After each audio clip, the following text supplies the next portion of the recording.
Assalamualaikum warahmatullah.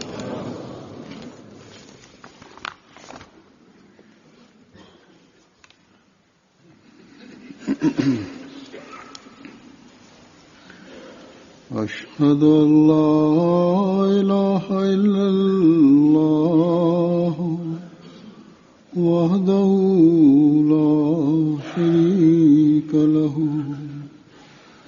وأشهد أن محمدا عبده ورسوله أما بعد فأعوذ بالله من الشيطان الرجيم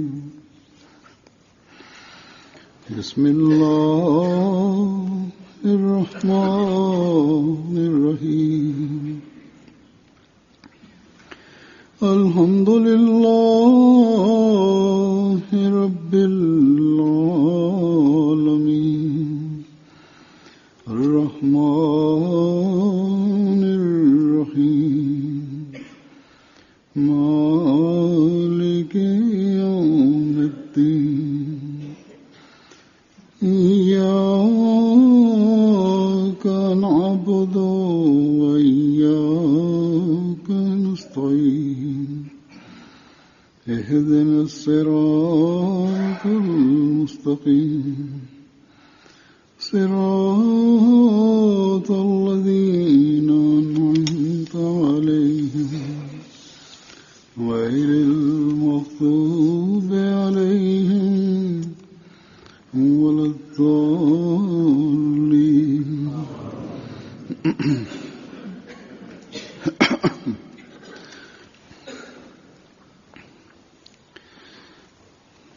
मोहब्बत सबके लिए नफरत किसी से नहीं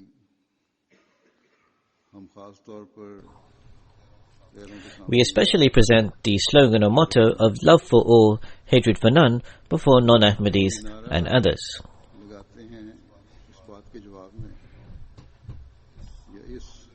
We present this motto in order to dispel the misconception or dispel the fallacy that the Ahmadiyya Muslim community or the members of our Jamaat hold any rancor or animosity towards any other person. So in order to alleviate this misunderstanding, we present this slogan, or that we consider ourselves better than others. Another reason for proclaiming this slogan of love for all, hatred for none, is to remove this mistaken belief and misapprehension that Islam does not provide teachings of love, of affection, of kindness and good treatment of others, and of being mindful of the feelings and sentiments of others.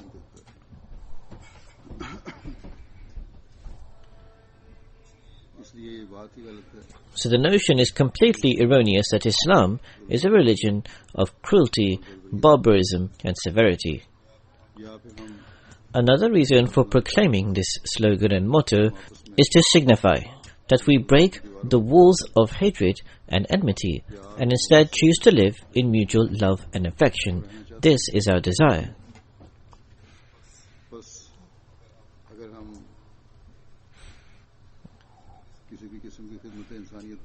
So when we discharge any service to humanity, or if we preach the religion of Islam, then this also is based on the fact that we hold love for every single human being in the world. We wish to uproot the seed of hatred and animosity from the heart of every single person and instead plant the tree of love and harmony.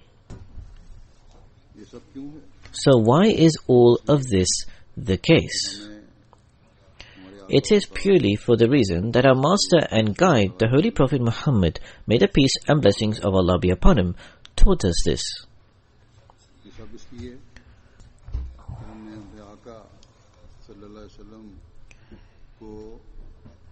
All of this is due to the fact that we observed the Holy Prophet Muhammad, may the peace and blessings of Allah be upon him, in deep agony and yearning, waking up at nights, crying and weeping out of his love, compassion and sympathy for mankind. The Holy Prophet's anxiety, distress and anguish would be so deep, and he would weep so profusely in his prostrations of prayers, that Allah the Almighty has mentioned and recorded this in the Holy Quran. for all mankind until the end of time, for such people who are devoid of rancor and malice. This has been preserved as an evidence and a proof. So all future generations can stop to think and deliberate before raising any allegation against the Holy Prophet ﷺ by focusing and reflecting upon this agony and deep pain of the Holy Prophet ﷺ. Further, so that those who associate themselves with the Holy Prophet ﷺ, those who call themselves Muslims, can make an effort to tread upon this blessed model and example that he left behind. So Allah the Almighty states, فَلَعَلَّكَ بَاخِئٌ نَفْسَكَ عَلَىٰ آثَارِهِمْ إِن لَّمْ يُؤْمِنُوا بِهَذَا الْحَدِيثِ أَسَفًا. Meaning, so happily thou wilt grieve thyself to death with sorrow after them, if they believe not in this discourse.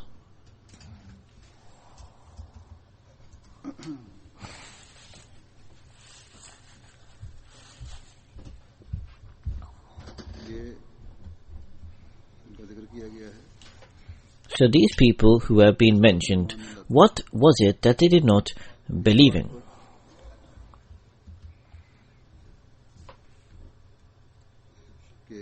It was to desist from shirk, associating partners with God. When admonished, they rejected to do so. When inculcated to not consider that God has a son, they would also refuse to do this. Shirk, or associating partners with God, is a sin which Allah the Almighty has said He will not forgive. So thus, this is purely compassion, sympathy and love for every single human being. And this even extends to love for polytheists. That is to say, in order to make them reform and bring them to the straight path, where on the one hand practical efforts are required, there also prayer should be made for them.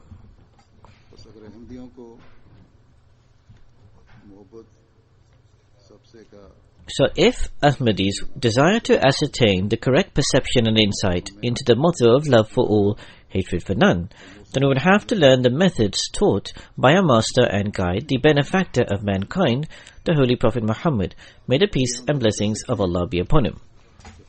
This will only be possible when we gauge and assess the level of our own belief in Tawheed, the unity and oneness of God. We further find another example of expression of love and compassion when we find extreme levels of cruelty and persecution from certain people. At that point, prayers are not made for their destruction, but rather prayers are made that, O Allah, guide these people, for they are oblivious to the fact that my advice is for their benefit and gain. When other tribes and other people cause hardships and suffering, and it is said to curse them and pray against them, then even then, on a occasion, the Holy Prophet ﷺ raised up his hands in prayers. People assumed that he was cursing them and the nation and tribe would be destroyed. Yet the Holy Prophet said, O Allah, guide the tribe of those. So thus the love did and does not extend only to one's own people. The compassion and sympathy was not limited to his own followers. In fact, love and sympathy and compassion was extended to other people at exactly the same standard. It was and is purely an anguish and agony to establish Tawheed, the unity of Allah, so that the world can be saved from ruin and destruction. Today also there are thousands of forms of shirk which are rampant and prevalent. This is not only limited to shirk. In fact, a large proportion of the world deny the existence of God altogether. So therefore, in order to establish the governance and authority of Allah and Tawheed, the oneness and unity of Allah, we also need to adopt and implement and abide that which has been taught by the Holy Prophet ﷺ by his personal example and practice. We should not be merely contented and satisfied by the fact that we have raised a slogan and motto that is appreciated by the people of the world, and that we receive acclaim and praise as a result of this. Indeed, we need to always remember that this slogan and motto is a means to achieve that all-encompassing objective for which man was created. So therefore, our compassionate work to serve humanity, our spreading and expression of love, and also our actions and practices in this regard. Our aversion to hatred, which is not only an aversion to hatred, but which is a hatred for hatred itself, are all purely for the sake of attaining the pleasure of Allah and to establish His Tawheed, the unity and oneness of God. Our hatred is not hatred for any person, but it is hatred only for satanic or evil acts, and this should be the case. We have sympathy and compassion for the people who commit satanic acts. The requirement of this compassion is that we remove them from this filth, so that they can be saved from the punishment of Allah. Our love for the people of the world and compassion and sympathy towards them is not on the basis of any worldliness or materialism. We strive to remove any animosity and enmity towards any person of the world from our heart, not for any personal gain or vested interests. Rather, it is purely for the sake of attaining the pleasure of Allah and for the establishment of Tawheed, the oneness of Allah. It is to entrench and enroot the oneness of Allah, the Tawheed of Allah, to a greater degree than ever before in our hearts. So therefore, we should not raise slogans or present mottos merely to become popular in the world. Our expression should not be for this purpose, but rather we should raise these slogans and mottos purely to obtain this overarching objective. In this current era, we are the fortunate ones, whom the promised Messiah, alayhi salatu wassalam, on whom be peace, was chosen by Allah the Almighty to explain the means and methods of attaining the pleasure of Allah the Almighty and the principles of showing sympathy and compassion towards the creation and mankind. The promised Messiah, on whom be peace, provided us teachings and explanations in this regard. The promised Messiah, on whom be peace, has said, "There are two complete or perfect parts of the faith. One is to love God, and the other is to show such compassion and love towards humanity as if to consider their difficulties as your own, and to pray for them." Then the promised Messiah, on whom be peace, said, "It is not the right or proper way to inflict suffering upon anyone purely as a result of differences of religion." In one gathering, the promised Messiah, on whom be peace, said the following: "It is my faith and belief that even towards the enemy, one should not extend hardships beyond limits. I say most truly that you should not consider anyone your personal enemy. This habit of harboring rancor and malice should be completely uprooted from within you." Where it says here in the first part that do not transgress in your harsh stance even towards an enemy, one may think here that if we say that we do not have hatred towards anyone, then how can you have enmity towards anyone? So the response of this is also being provided, that do not consider anyone your personal enemy. Those who are your enemies as a result of religion, who themselves have transgressed in the enmity, whereas you do not have any hatred in your heart. Those who have hatred towards you, make an effort to reform them, but do not fall into the trap of making them your personal enemies, and do not even bring about the thought in your heart of having any personal enemies. Secondly, remove yourself from the habit of holding malice and rancor towards others. Regarding removing hatred, the promised Messiah, on whom be peace, has advised, "Love and compassion and sympathy towards mankind is a great act of worship. in order to obtain the pleasure of Allah the Almighty, this is an immense and great means. Allah the Almighty states that without discrimination between religion and creed, love and show compassion towards people, feed the hungry, free the slaves, alleviate the debt of those who are in debt, and help bear the burden of those who are in burden, and fulfill the right of true sympathy and love towards mankind. On another occasion, the promised Messiah ﷺ says, I dislike the stance of such people who want to limit their love and sympathy towards only their own people. I repeatedly admonish you that you must not in any means limit the sphere of your love and sympathy. Then the promised Messiah ﷺ has said that you should show such sympathy and love towards the mankind as if they are your real relatives, in the same way that mothers treat their children. One who performs virtues with the natural passions and sentiments that a mother has can never show off or be pretentious. So therefore, these are the standards of showing compassion, love and sympathy towards others. And all of this should be the case because it is the command of Allah and His Messenger. Allah the Almighty has commanded this to us in the Holy Quran. So this is an extremely beautiful teaching regarding showing sympathy and compassion and love towards humanity that Islam has taught us. Can we obtain these standards anywhere else? By leaving the God who has provided these teachings, and by leaving the chosen one of this age who came in servitude to the Holy Prophet Muhammad, may the peace and blessings of Allah be upon him. This is absolutely impossible. So therefore our love for all and hatred for none is not our ultimate objective. In fact, it is a means of obtaining the pleasure of Allah the Almighty.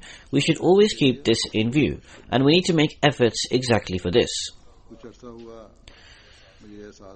For some time now, I have thought and realized that our organization for serving humanity, called Humanity First, its administration and perhaps its workers have come to think that they should separate themselves entirely from the religion.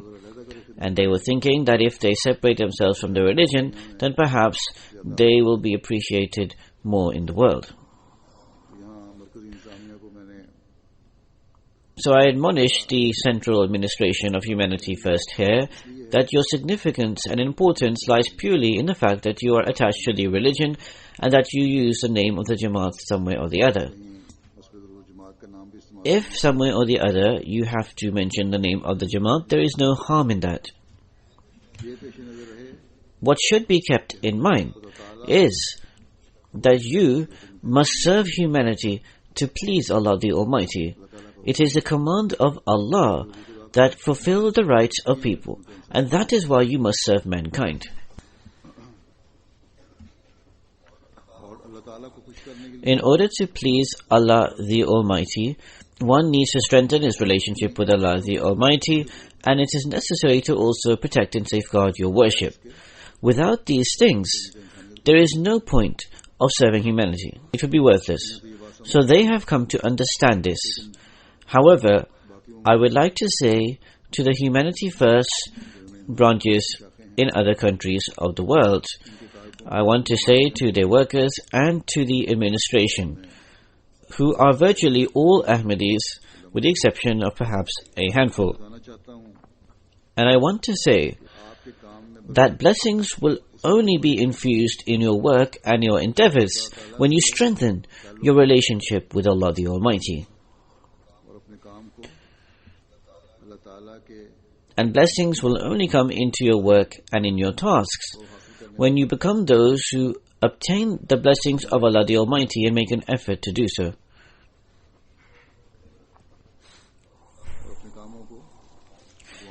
And when you begin all your work with prayers, without this, no blessings can come into your work. however much planning you undertake through your intellect and wisdom. So nonetheless, I was thinking that I would mention this point, and I said this today in this reference. Whether you say that it is said in this connection or in this relation, in any case, I felt it was essential to mention this.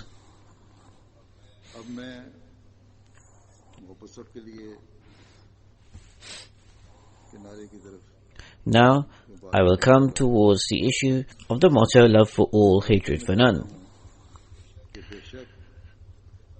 I want to clarify that indeed, service of the faith and sympathy and compassion to mankind, the spreading of love, the ending of enmities are all great virtues. However, it should not be presumed that this slogan and motto is the ultimate objective of our lives. We should not fall into the misapprehension that we will obtain everything through this motto alone. As I have explained earlier, this slogan and motto is a part of this objective. It is a step towards that stage and that objective, to obtain which the Holy Prophet Muhammad sallallahu alaihi wasallam was sent. In this era, in servitude to the Holy Prophet sallallahu alaihi wasallam, the promised Messiah alayhi salatu wasalam was sent to achieve and attain this. And this purpose is to develop correct insight and knowledge and perception into the oneness of Allah. It is to try to follow all the commandments that have been prescribed by Allah the Almighty. It is to consider the blessed model of the Holy Prophet ﷺ as one's example and aim, and to make maximum efforts in order to tread on his path. It is this alone through which all forms of high morals and pieties can be achieved. In the era of Hazrat Muslih Maud, may Allah be pleased with him, there was a discussion and debate between the scholars in the form of articles that was published in the Al-Fazl. Some elders presented their viewpoints on the issue of what the motto or objective or aim of the Ahmadiyya Muslim Jamaat should be.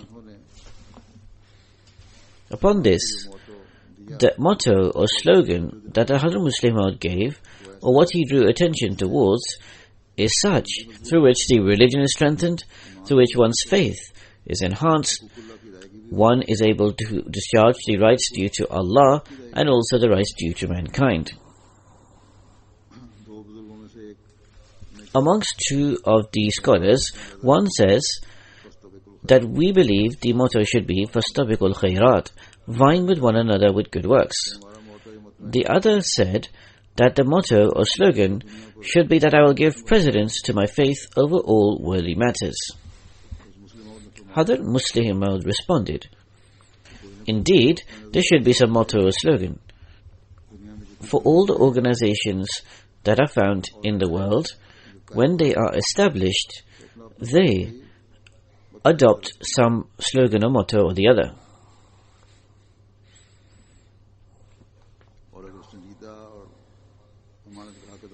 If they are serious and they want to discharge their responsibilities, then they make efforts to fulfill and discharge that motto suitably, so that they can distinguish themselves from others.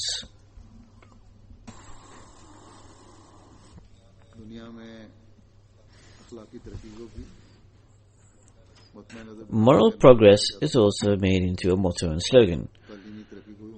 Educational progress and advancement is also a slogan and motto that is used in the world. If the rights of anyone are being usurped, then political organizations make freedom and independence their motto and slogan and make efforts to this effect.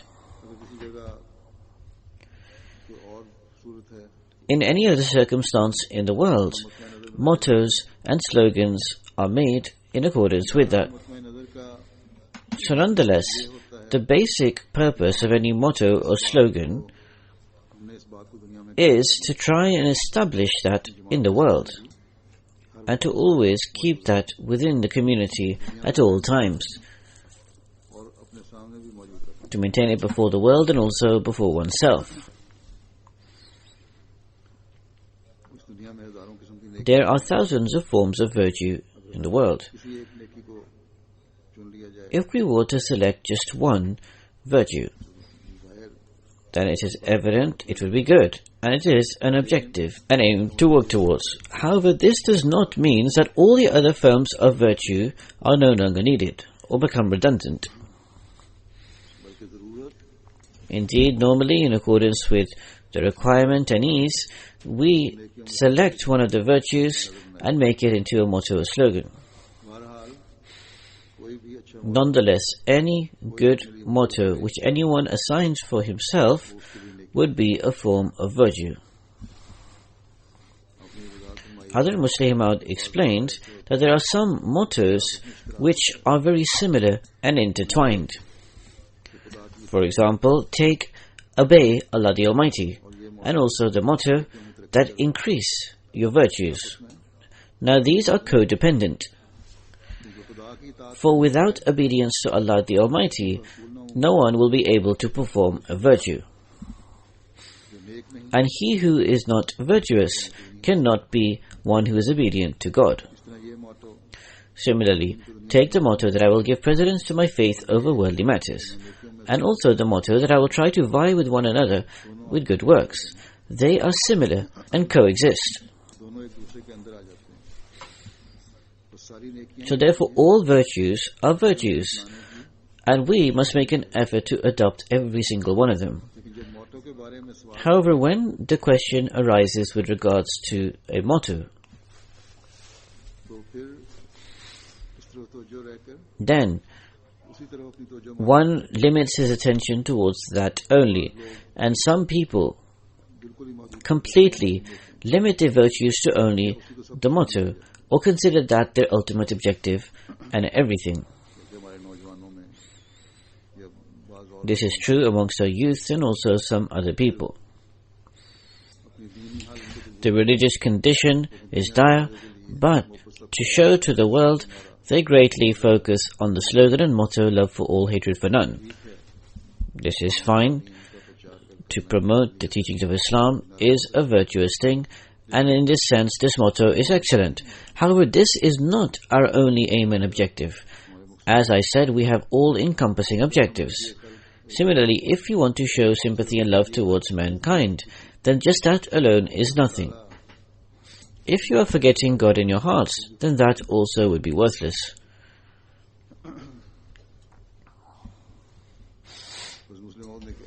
Hazrat Musleh Maud has written that when I read these articles and discussions, I remembered the account of a Jew. He said to Hazrat Umar, may Allah be pleased with him, during a conversation or discussion, that we are very jealous of Muslims. Hazrat Musleh Maud inquired that what is the basis for this jealousy, and why do you feel it? The Jew said that we are jealous of the fact that Islam has a special distinction and quality. There is no matter in the world which is not included amongst the commandments in the Holy Quran and of Islam.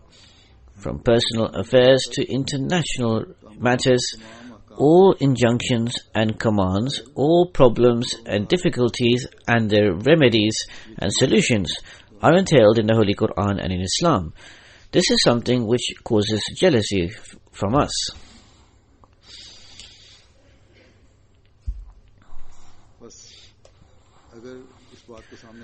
So thus, if we keep before us, every single one of us that is, then we will come to clearly know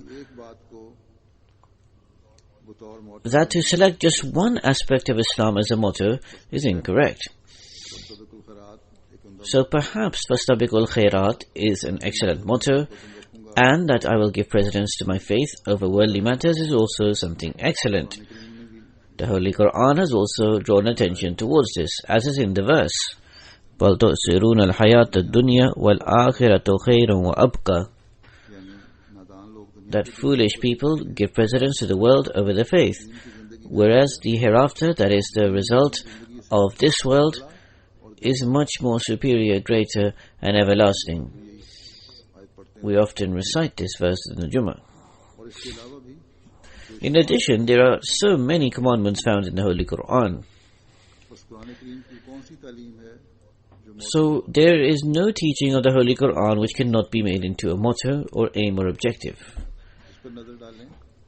Whichever one we give our attention towards and study, it will draw our hearts towards it. After this introduction, Hazrat Muslih Maud said, we learn from the Holy Quran that the Holy Prophet Muhammad ﷺ's era was an era which testified to Zahar al-Fasado fil barri wal bahr, that corruption has overtaken the land and the sea.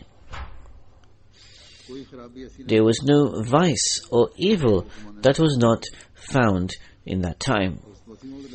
The promised Messiah alayhi salatu wassalam is the shadow or reflection of the Holy Prophet Muhammad sallallahu alaihi wasallam. So therefore also the time of the promised Messiah alayhi salatu wassalam is a reflection of that period. We observe that today also all types of vices and evil have reached the pinnacle.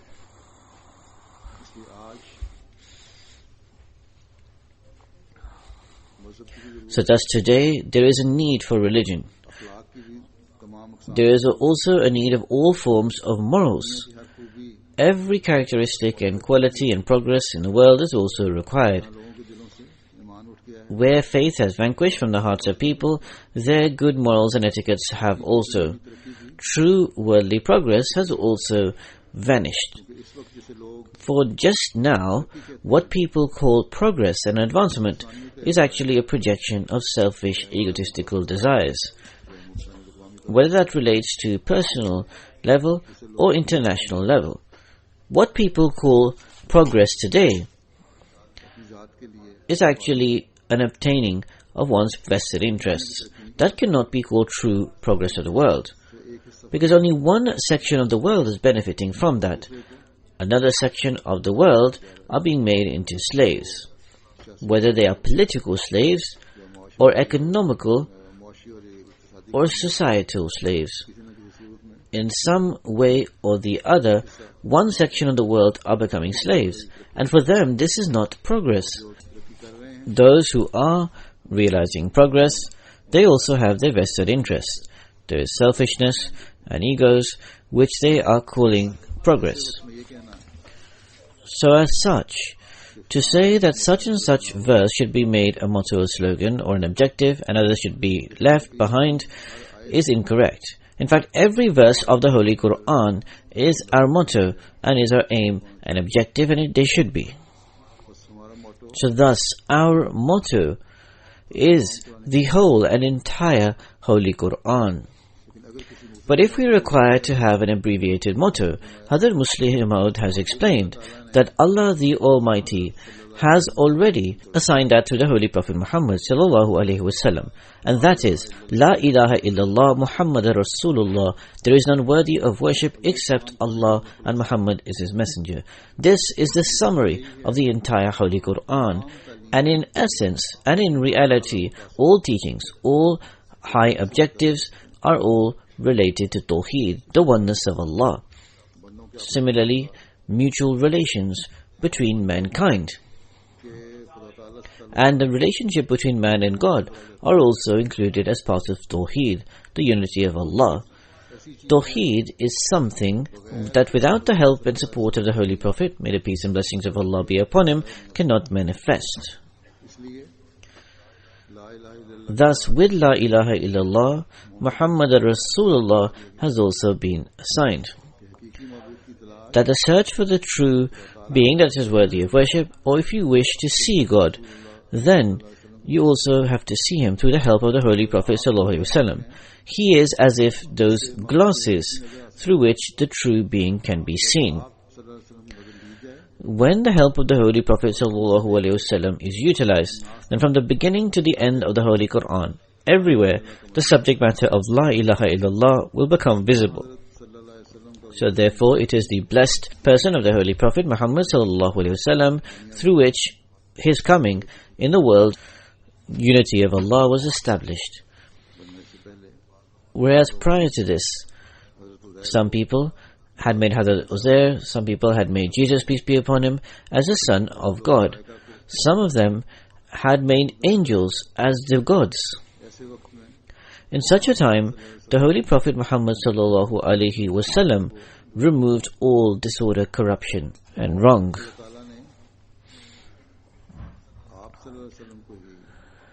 Allah the Almighty sent the Holy Prophet sallallahu alaihi wasallam for the establishment of Tawheed. With the grace of the Almighty Allah, through the person of the Holy Prophet sallallahu alaihi wasallam, Tawheed, the unity of Allah, was established in the world. This is the motto of La ilaha illallah, which we also raise with our azan, the call to prayer.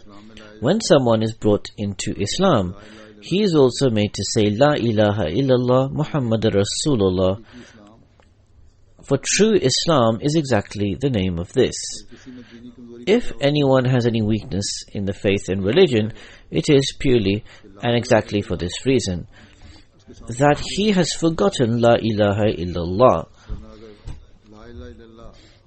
Otherwise, if we always keep La ilaha illallah in view, then a person can be saved from religious and spiritual weaknesses. It is not the object to only verbally say La ilaha illallah, as people often do.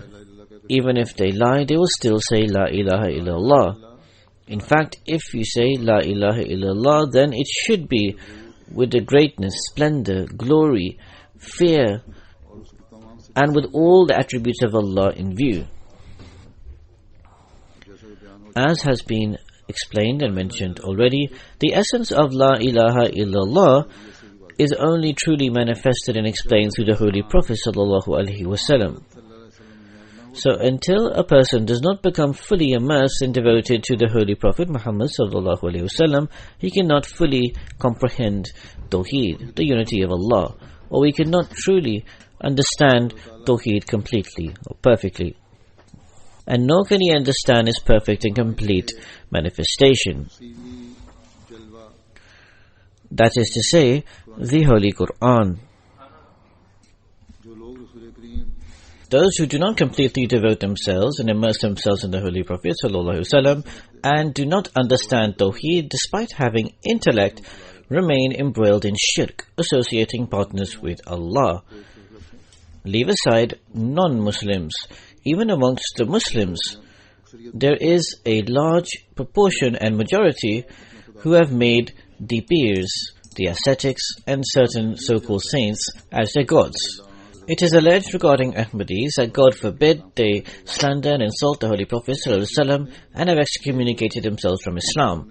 But in truth, it is these people who have not recognized the status of the Holy Prophet ﷺ, and as a result they are distant from Tawheed, the unity of Allah. In this era, the true insight and perception of this Tawheed was attained by the promised Messiah, on whom be peace. And all of this was as a result of being completely devoted and immersed in the Holy Prophet sallallahu alaihi wasallam, who the world calls a disbeliever, is in fact the true promoter and upholder of Tawheed, the oneness of God. The promised Messiah alayhi salatu wasalam was completely lost in the Holy Prophet sallallahu alaihi wasallam, and thus he came to see that Jesus, peace be upon him, had actually passed away. To consider him as alive is shirk, associating partners with God. Before him there were hundreds of thousands of scholars and also knowledgeable people who used to attribute divine qualities to Jesus, peace be upon him, such as believing that he continues to be alive in the heavens till today, that he used to bring dead people back to life, that the knowledge of the unseen, and so on and so forth.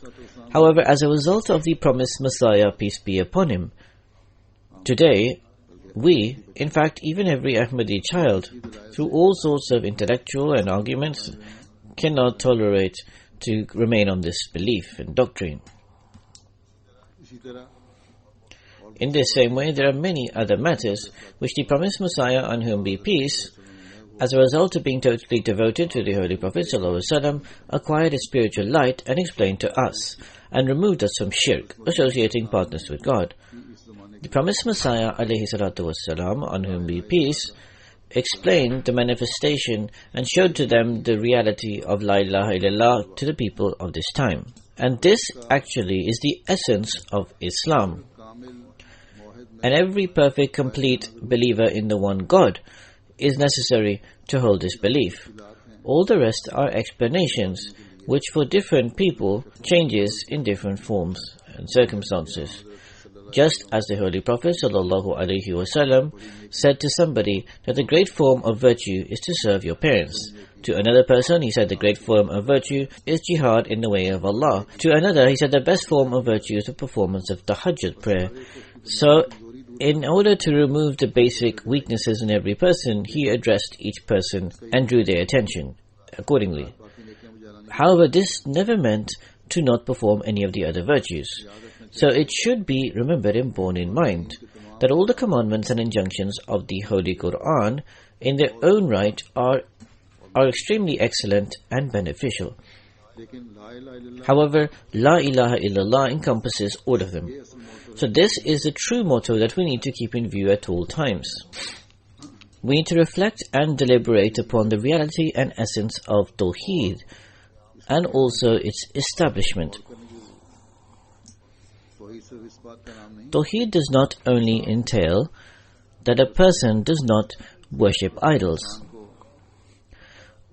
or that a person simply does not consider anyone else alive in comparison to God, or that you do not associate any partners with Allah the Almighty. In fact, in everything you do in the world, there is a relation with Tawheed, the unity of Allah. The Holy Prophet ﷺ, at the time before he slept and at the time of ablution, used to pronounce Tawheed. When one relies and trusts completely on any one person for any worldly work, as if that is everything, then that person actually is performing shirk, associating partners with God. And his claim to be one who believes in the unity of Allah would be falsified. For an essential requirement and condition of Tawheed is that a person only has trust and reliance in the being of Allah the Almighty. The meaning of Tawheed is, indeed, that in everything you do, whether it is spiritual or worldly, one should only look towards the one God. So indeed, all the pious statements and virtuous sentences are excellent and are good mottos. However, in order to become one who perfectly believes in the one Allah the Almighty, it is necessary and essential that everything else is removed from one's view, and apart from Allah the Almighty, everything else should become insignificant and as if non-existent. So the true motto is La ilaha illallah Muhammad Rasulullah. All virtues are encompassed within this. To understand Tawheed, the difficulties that are contained within it, La ilaha illallah provides the solutions within. In order to remove difficulties and problems, there should be an example before us. The Holy Prophet Muhammad ﷺ left behind the very best example. Hazrat Aisha, may Allah be pleased with her, described this in one sentence, that Kana khuluquhul Quran, that his morals were the Holy Quran. In this one sentence, the high status of Tawheed is explained. The commandments of the Holy Quran is true practical illustration, and the correct standard were also elucidated, and the details of the commandments also are provided. So he who understands properly the Holy Prophet ﷺ understands Allah the Almighty, and he who understands Allah the Almighty, he has understood everything, because shirk is in fact the root of all evil, all negligence and all sins. And after being established on Tawheed, high morals, knowledge, civilization and culture, politics, and excellence in other aspects of life and sciences are all achieved. Because the spiritual light of Allah the Almighty is the remedy and cure for all ailments. So therefore, our motto, which Allah the Almighty has assigned Himself, is La ilaha illallah. Everything else are explanations, which are useful by means of advising and admonishing. In this era, because the Dajjal, with all his force, is prevalent in the world, his purpose is to make the world always give preference to materialism and worldliness over the faith. This is the objective of the Dajjal. So therefore it is our duty to compete and challenge with this, and to raise the slogan and motto of giving precedence to the faith over the world. So this is why the promised Messiah ﷺ, in the conditions of Bai'at, has included this sentence. And this means exactly this, that we should always implement the teachings of the faith, and in response to the allegation of every person who raises criticism, we will present the true face of Islam. And all of this is purely as a result of the fact that we wish to establish and enroot La ilaha illallah all over the world. In this era, we have taken the bet of the promised Messiah ﷺ for this very purpose. The promised Messiah ﷺ received the revelation from Allah the Almighty. Khuzud Tawheed Ya Ibn al-Faris, that, O the progeny of the Ibn Faris, hold fast to Tawheed. Ibn Faris does not only mean his family. In fact, the entire Jamaat, from a spiritual perspective, come under Ibn Faris. This injunction and commandment is for all the Jamaat. It is a rule that at the time of difficulty and tribulation, a person holds on to something in particular. So it is said that you, in a time of difficulty, hold fast to Tawheed, for everything is encompassed within it. So therefore, it behoves our Jamaat as a duty and responsibility that the motto of La ilaha illallah should always be kept in view. Today, when alongside shirk, atheism is also rapidly spreading. In fact, atheism is a form of shirk, or shirk is a form of atheism. So in this circumstance, we cannot limit ourselves to one motto and to be merely satisfied with that alone. We cannot cater for our life in this world and the next through it. Nor can we be in a presumption of only serving humanity, leave our worship and our prayers. Those who do this, he has no connection with the promised Messiah, on whom be peace. So therefore, we must keep our true objective and aim at all times, so that we can become those who receive all rewards, bounties and blessings. May Allah the Almighty enable all of us to understand this reality. After the Friday prayers, I will also lead a funeral prayers.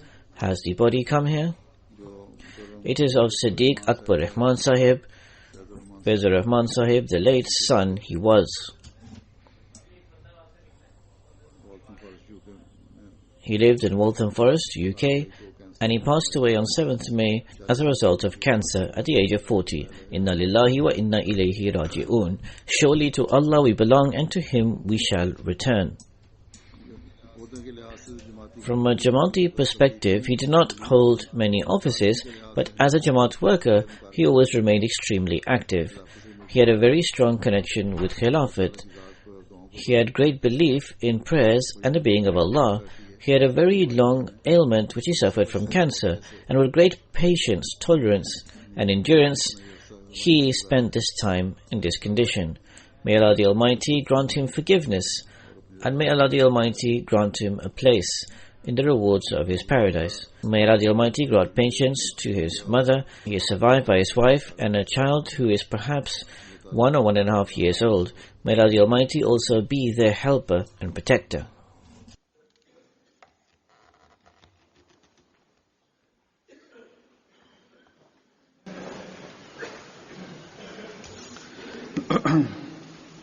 Alhamdulillah الحمد لله نحمده ونستعينه ونستغفره ونؤمن به ونتوكل عليه ونعوذ بالله من شرور أنفسنا ومن سيئات أعمالنا من يهده الله فلا مضل له ومن يضلله فلا هادي له ونشهد أن لا إله إلا الله ونشهد أن محمدا عبده ورسوله عباد الله رحمكم الله إن الله يأمر بالعدل والإحسان وإيتاء ذي القربى وينهى عن الفحشاء والمنكر والبغي يعظكم لعلكم تذكرون اذكروا الله يذكركم وادعوه يستجب لكم ولذكر الله أكبر.